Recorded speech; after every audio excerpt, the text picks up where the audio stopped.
Bollywood actor Sushant Singh Rajput के निधन से सबसे बड़ा झटका उनके पिता को लगा है।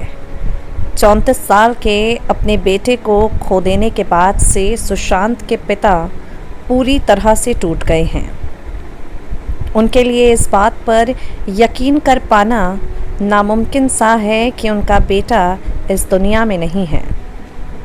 सुशांत सिंह राजपूत ने अपने पिता का सर हमेशा गर्व से ऊंचा रखा और आज उस पिता के लिए इस बात पर यकीन कर पाना नामुमकिन है कि उनके बेटे ने अपनी ज़िंदगी का अंत खुद कर लिया। सुशांत के पिता के सिंह का एक इंटरव्यू हुआ जहां अपने बेटे के बारे में वो कुछ बातें कहते हैं। के सिंह राजपूत ने कहा, सुशांत के अंतिम संस्कार में बहुत लोग आए, लेकिन कृति सेनन मेरे पास आई। हमने तो बात नहीं की, लेकिन कृति बोलती रही और हम सुनते रहे। पहले हमें पता नहीं चल पाया क्योंकि सभी ने मास्क पहना था, लेकिन फिर किसी ने मुझे बताया कि ये कृति है, तब हमें पता चला।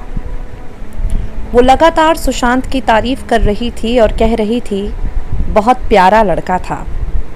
सुशांत के पिता ने कहा, मेरा बेटा बिहार के लिए कुछ करना चाहता था।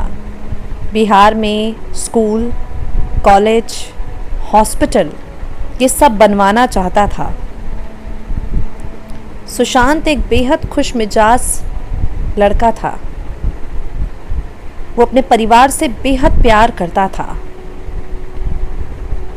उसके अंतिम संस्कार वाले दिन कृति जब मेरे पास आई, वो लगातार मुझसे बात कर रही थी। सबने मास्क पहना था। किसी और की बात मुझे याद नहीं, लेकिन कृति सुशांत को याद करके काफ़ी भावुक हो गई। आपको बता दें, सुशांत सिंह राजपूत के पिता को कई और लोगों ने फ़ोन किया सांत्वना व्यक्त करने के लिए, लेकिन बात उनको सबसे ज़्यादा कृति सेनन की याद रही। नेक्स्ट 9 न्यूज़ से मेघा की रिपोर्ट।